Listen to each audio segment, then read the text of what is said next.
Hey, welcome back to Outside the Levees. I'm your host, Jared Serenay. I'm down here in South Louisiana, and I'm hanging out close to the boat launch today. I've got a real tight window of time to fish, so I want to try to maximize my time fishing, not do a lot of boat riding, and get something good to eat, which is always the goal here on Outside the Levees. So I've got several things that I want to try today. The first being obviously fish for bluegill. They're kind of the most abundant species around these low kind of brackish freshwater areas that I tend to hang out close to the boat launch. So we're pretty confident we can catch some bluegill. I really want to catch some cichlids, that Rio Grande cichlid. It's an invasive fish, stages up similar to the bluegill, just maybe a little bit different type of cover that it looks for. It likes a lot of rocks, and I know they got that here as well, so we're going to look for those. I would love to find some red ears, man. I haven't been able to find them. We call them shellcrackers. Have not been able to find them, so that would be cool. And of course, catfish, bass, even maybe a random redfish. So we got a lot on the menu today. I'm just gonna get started. I've got several different rods and reels with me for several different applications.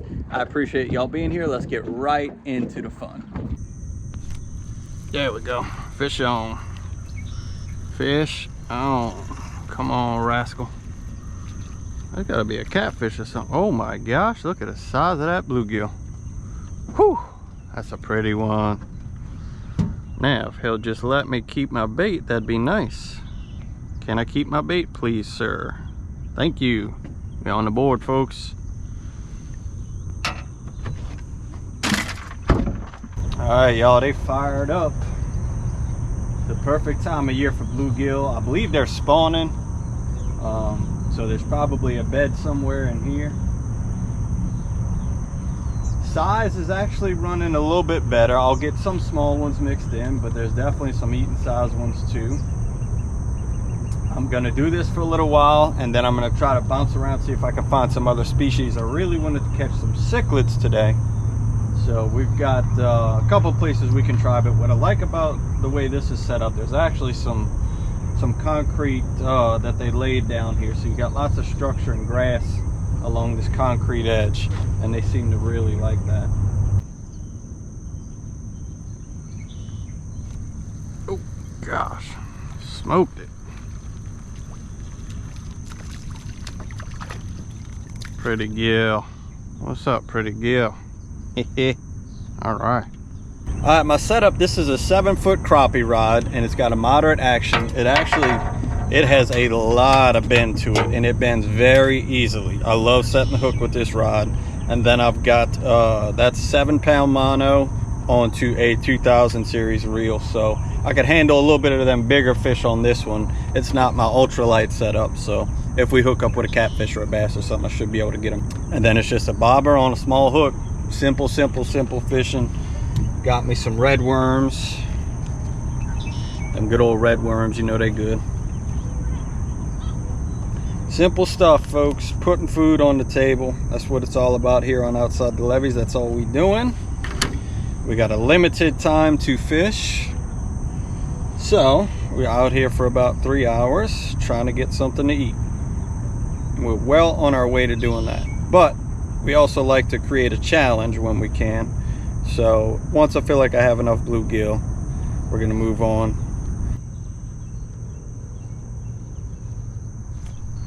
Got it. Oh,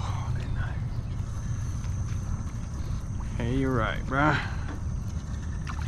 Ooh, nice gill. That's a eater right there.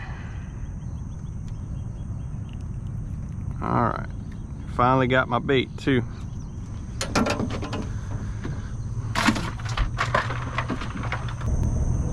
All right, there's my little red worm. Let's go put him to work. This setup is great too, because I could cast it really far with a light. I don't even have a split shot on there. I just got the little clip-on cord. That's plenty enough weight to get it out there. So it's a good setup for doing this without being too light or too heavy.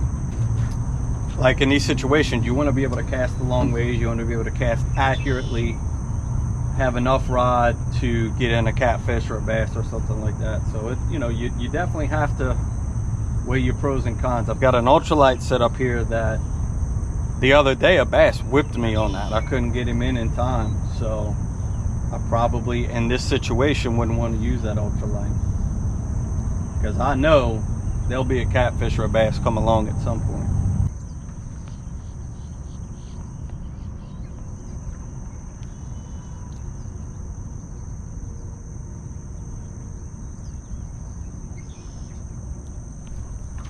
There you go, bruh. Nice little gill.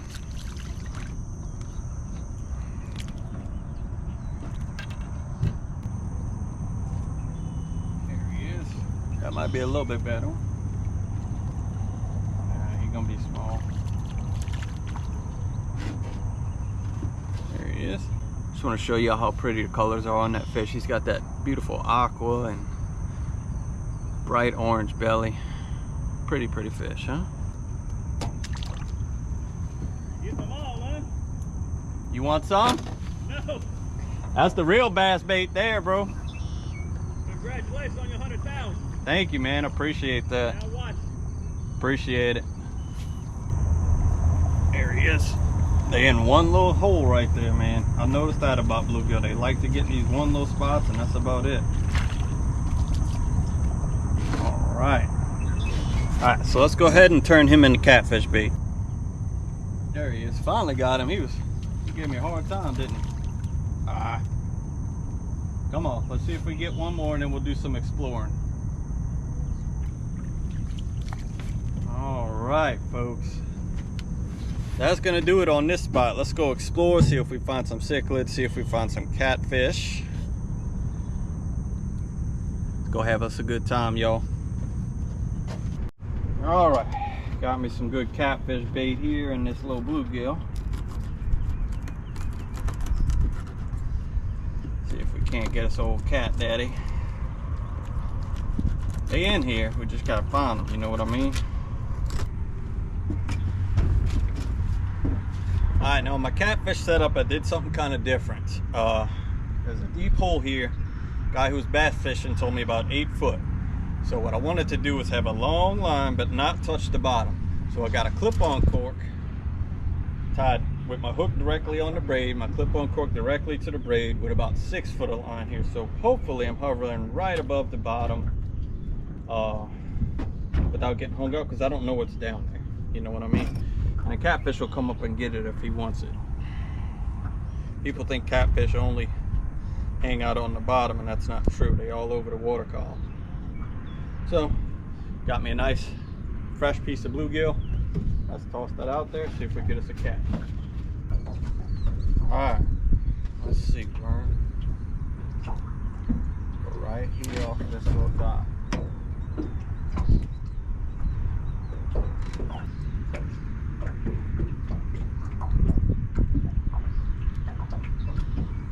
Just waiting for that catfish rod to go off. Ooh, I told y'all on the free line, boy.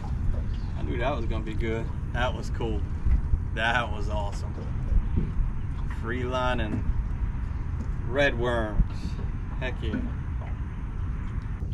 Ah, one thing I'm realizing, that worm comes up to the top.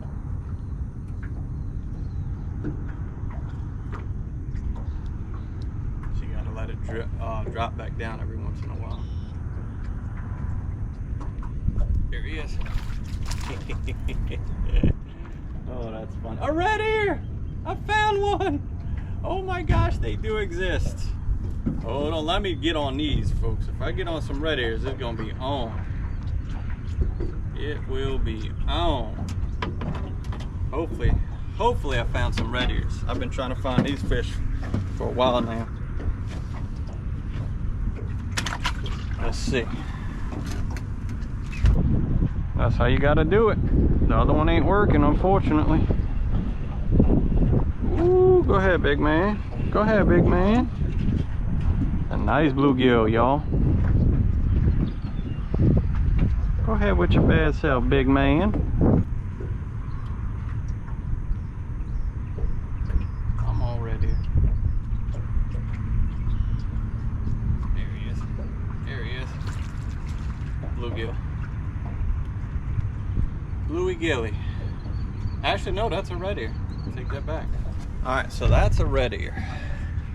Similar to a bluegill, but you see the little red by his ear, quote unquote.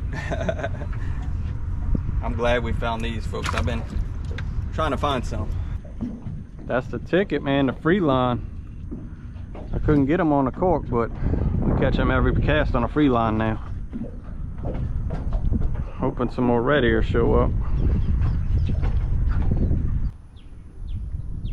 Come on, Cichlid. There he is. Stumpknocker. Okay, there's a new species. There's a new one. That's old Stumpy.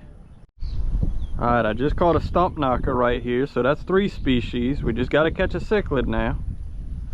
Come on, Sick. Come on, Sicky Sick.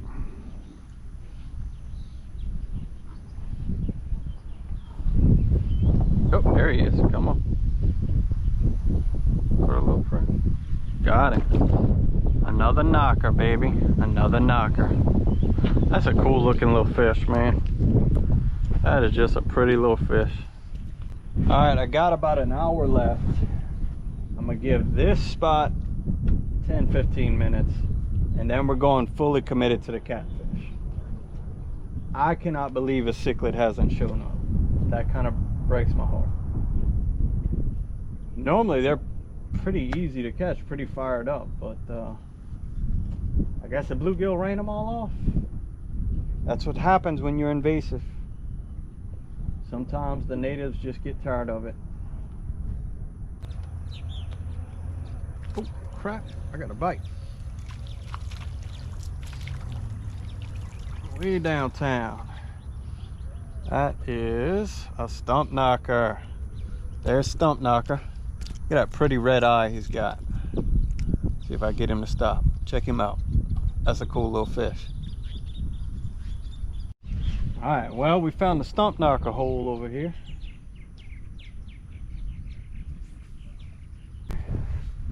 Right where it needed to be. Getting a bite already, too. Boom! Long distance. Long distance.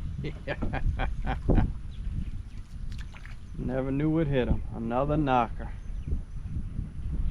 Well, we done hit the knocker hole pretty good.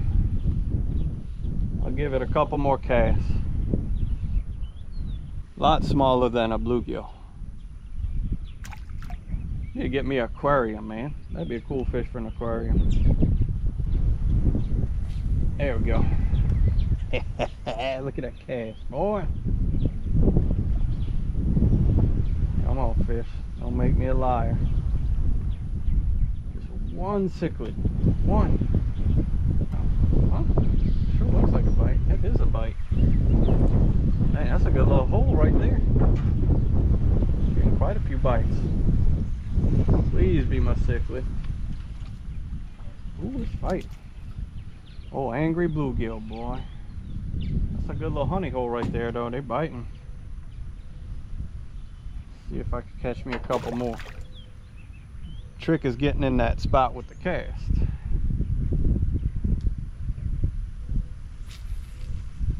That should do it. That ought to do it right there. Oh! Man, that's fun fishing. I don't care who you are.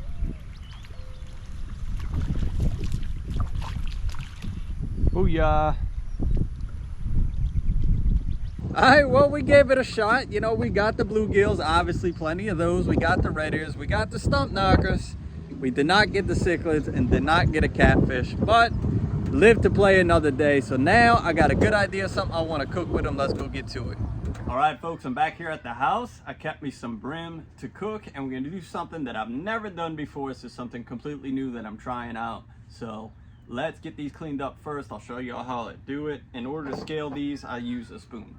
Just a nice strong tablespoon. I grab behind the gill plate to help hold it down, and then I just start working my spoon till I get it to grab. Once it grabs, you're done. You can just get them all off from there. They come off pretty easy. Once you get the first few off, the whole process goes a lot quicker. I just keep doing it till I don't hear that sound anymore. You'll hear scales coming off, and And once I don't hear that sound anymore, it feels like everything's pretty good. That's how I do it. Then just flip it over.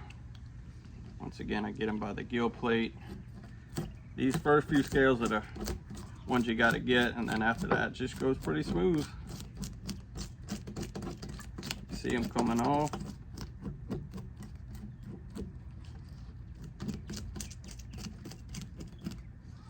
All right, then I just keep me a hose nearby, rinse the fish off, get them scales out of here. Rinse my fish off real good, put my hose back down, and then if you want, which normally we do, you go ahead and cut the head off. Some people like to cook it with the head on. That's all on you, whatever you like. Get that head cut off, make me a little insert.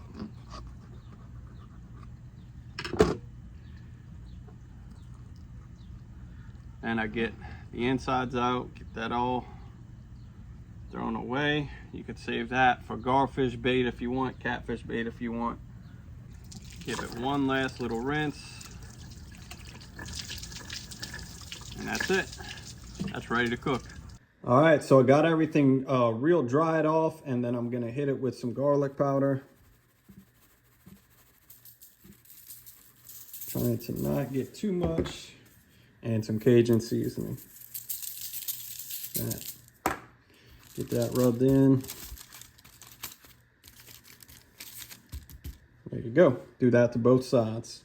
All right, so I'm trying this for the first time. I'm going into my smoker with these brim, and we're gonna go at 220 and just kind of monitor it. Since I'm on foil, I'm gonna want to flip at some point as well. So I'll probably do this for 25 minutes and flip. We'll check it in about 25 minutes. All right, there it is, some smoked brim that we caught with the worms hanging out on the boat. Let's try it out now. All right, it smells fantastic. I don't know how it's gonna taste.